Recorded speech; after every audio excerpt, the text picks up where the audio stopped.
If you've got a Bible, time to open it up back to Luke 23. Or maybe we can pop that up on the screen again, Mark, and we'll work our way through that. I wonder if you saw what people saw and heard what they said as they watched Jesus being crucified. I kind of picked up three things I want us to spot today. Let me tell you what they are, and then you can see them as we go through. The first is what the first criminal says. He kind of sums up what lots of people say, doesn't he? He says Jesus is a failed king, and he curses him.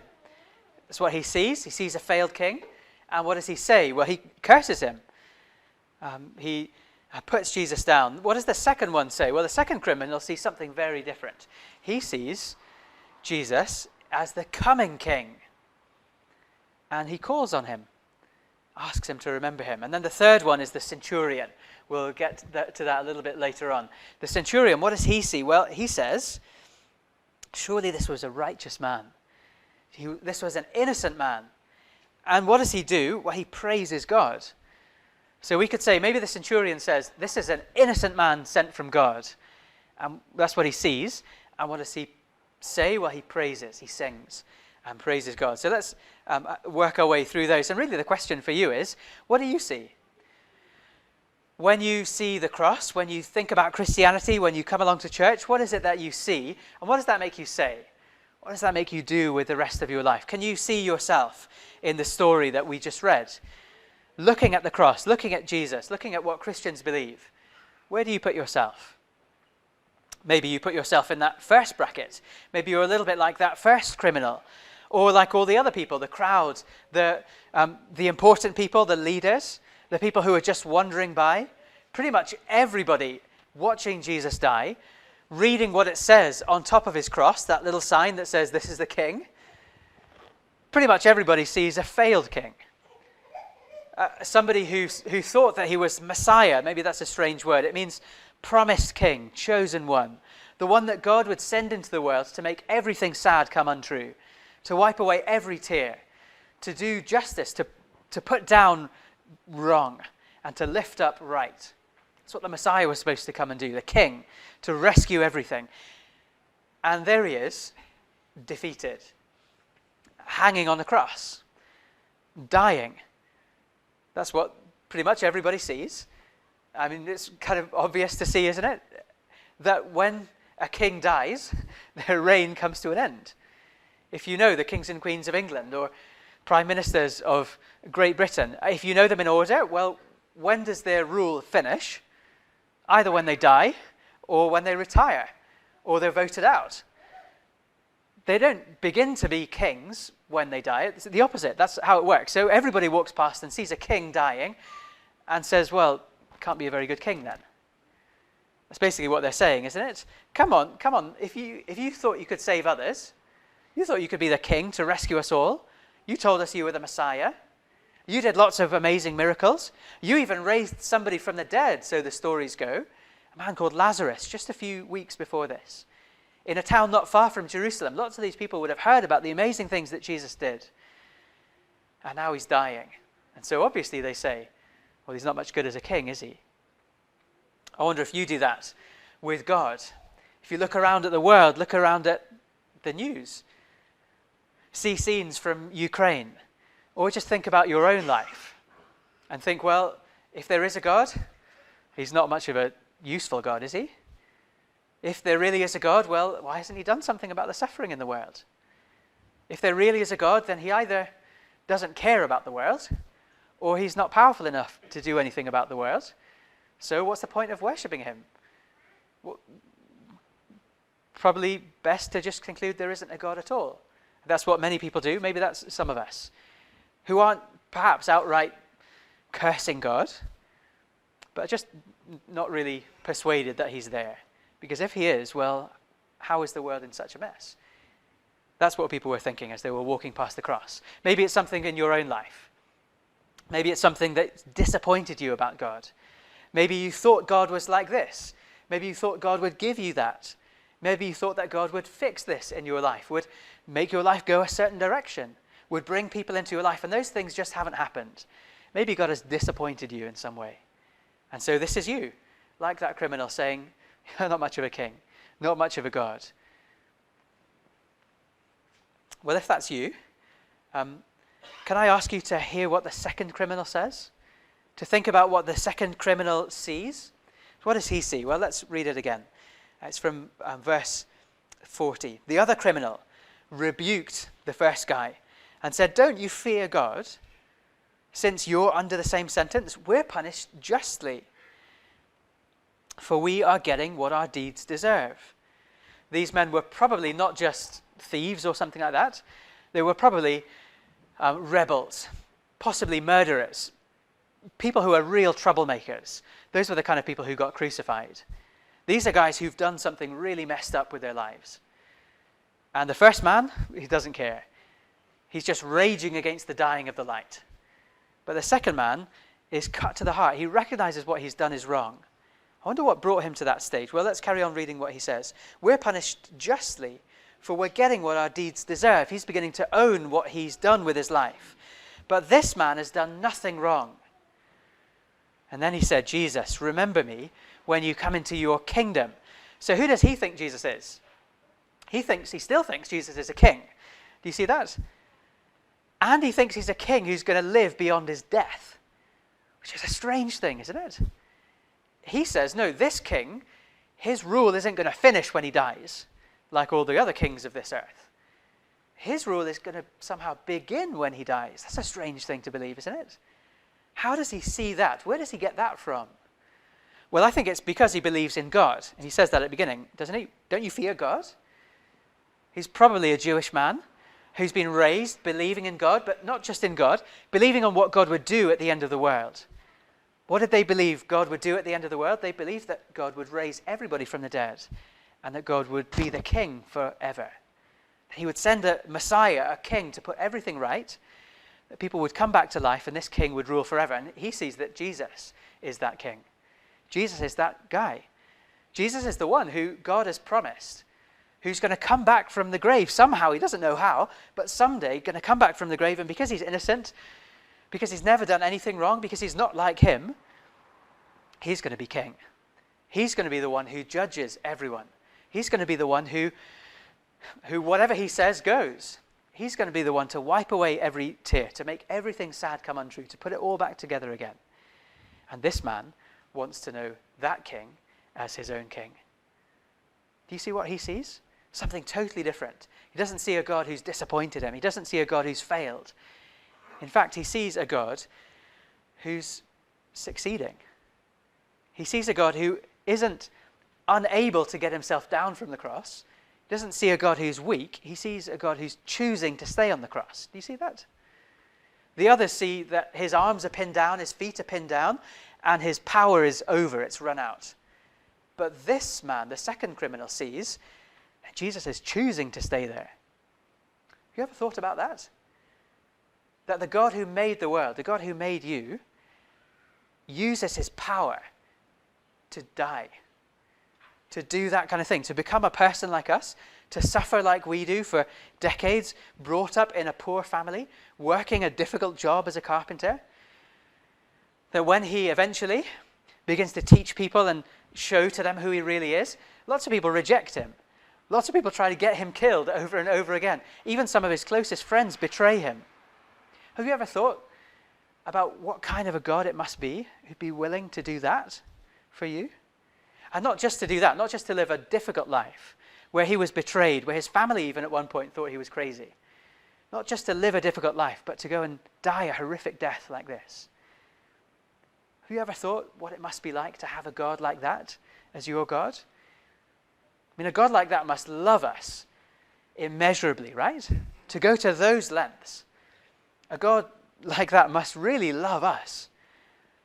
Also, must be really trustworthy. There's been a lot in the news and in our days, even in churches, a lot of struggles with power and influence, and people saying that power is bad, or that people have just abused their power too much, and now we need everybody to have enough power and kind of equal it all up. Well, it's true. You can't really trust people with very much power. Power corrupts, and as they say, absolute power corrupts absolutely, apart from with God. He has all power in the world, the power to make this world, the power to make you and I. And what does he use it to do? He uses it to make himself a person and to go and die on a cross for us. Isn't that amazing? He uses his power to serve other people. And there's a man called Edward Shilliter. He was a veteran of World War I. He saw some horrific things. We can only really imagine what he saw. And he was a Christian. He came back home and was trying to process, trying to work out how could you believe in God and also have witnessed all the things that he witnessed in the trenches of World War I. He wrote a poem. It's called The Jesus of the Scars. And one of the verses goes like this. The other gods were strong, but thou wast weak. They rode, but thou didst stumble to a throne. To our wounds, only God's wounds can speak. And not a God has wounds, but thou alone. You hear what he's saying? To our wounds, to all of our struggles, to all of our suffering, only a God who suffered can really speak. Only a God who knows what that's like can really come to us and be or give us any hope.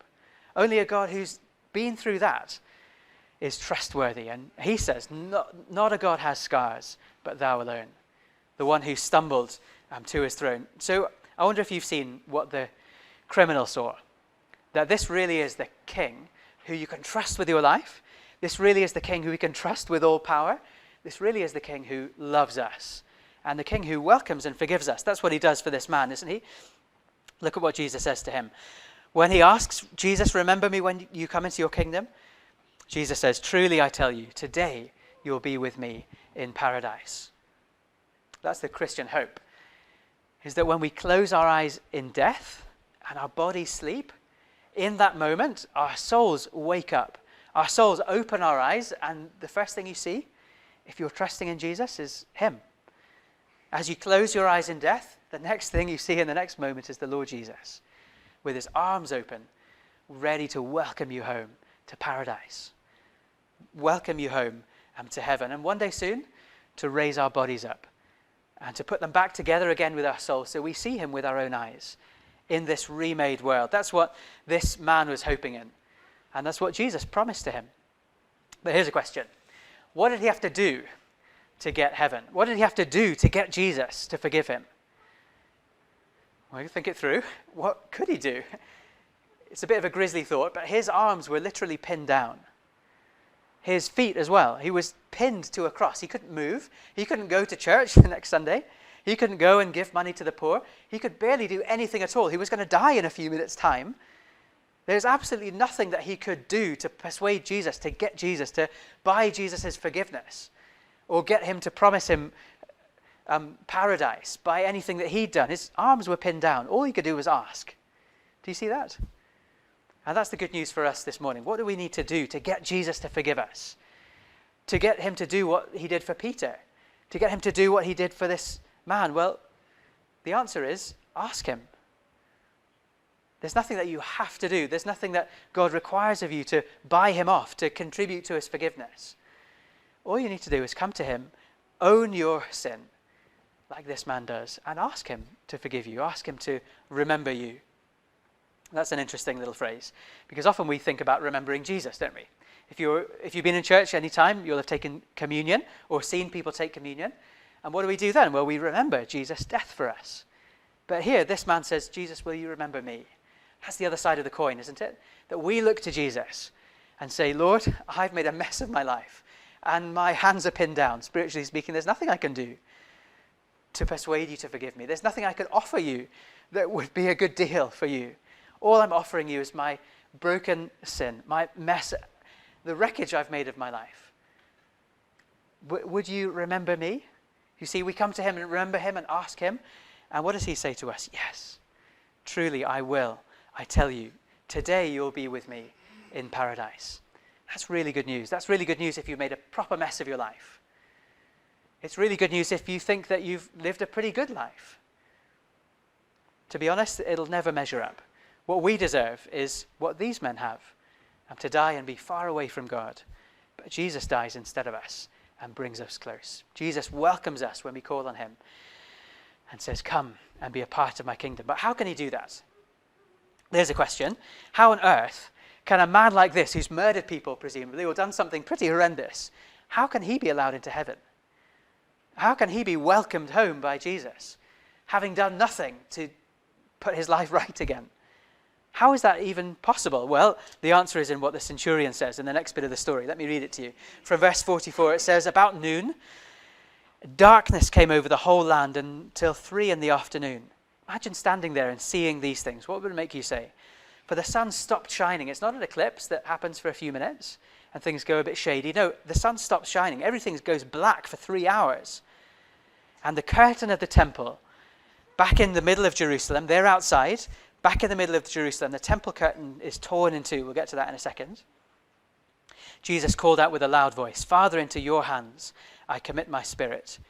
And then he breathed his last. The centurion, listen to what he says. Seeing what had happened, praised God and said, surely this was a righteous man, an innocent man. So what's going on here? This otherworldly darkness, like death, comes over the whole land. The darkness of God's judgment. A temple with a curtain. The curtain is torn in two. And a man calls out, this man was righteous and innocent. So why on earth is Jesus dying? I mean, the two of them say that, don't they? The second thief, the second criminal, and the centurion both look at Jesus and say, he shouldn't be dying. He shouldn't be here. He's innocent. So why on earth is he dying? Well, he's dying to do what he prayed for at the beginning. Do you remember that? Do you remember what Jesus said? Father, forgive them, for they do not know what they're doing. That's what Jesus' work is all about. That's what Jesus' death is all about. He's forgiving them. He's taking what we deserve, death and God's judgment, that darkness, and he's drinking it up on his own. He's dying, although he's innocent, so that we, people who are guilty, don't have to die spiritually. Do you see that? Jesus is taking our place. It's a great exchange, a swap is happening. He's innocent, but dying, so that people like us who are guilty can live. The curtain is the picture of that. That death, what is death? It's really being far away from God, being under his judgment.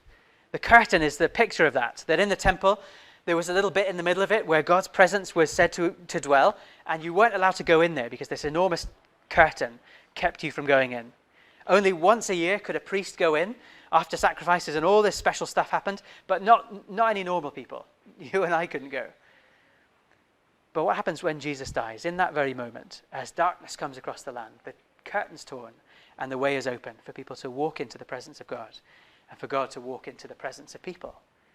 For us to remember him and for him to remember us. I wonder if you see that today.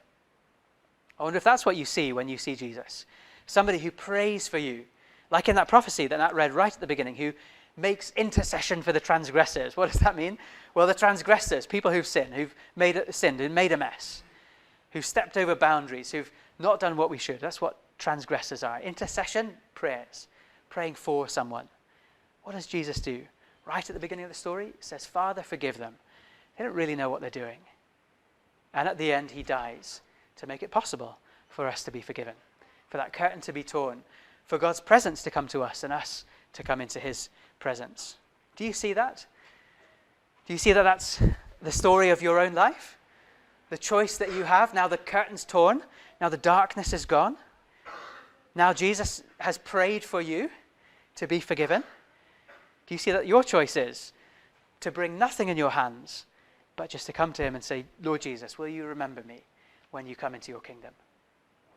We're going to sing in a moment and think about that. And after that, I'm going to ask you to do a few things. Maybe there's a few different kind of folks in the room, so we're going to go through what our responses might be, what we might do and say as a result of what we've seen. But this last thing I just want you to think about is look how this changes the lives of the other people around. At the beginning, they were mocking and taking the mick and saying, you're not much of a king, are you? And then what happens to the people who were standing there in verse 48? Well, all the people who gathered to witness this saw what took place, the darkness. Jesus putting his life into the hands of his Father. The thief and what he says. Jesus' prayers of forgiveness. They see all this stuff and it changes their hearts. They beat their breasts in regret and they walk away, changed.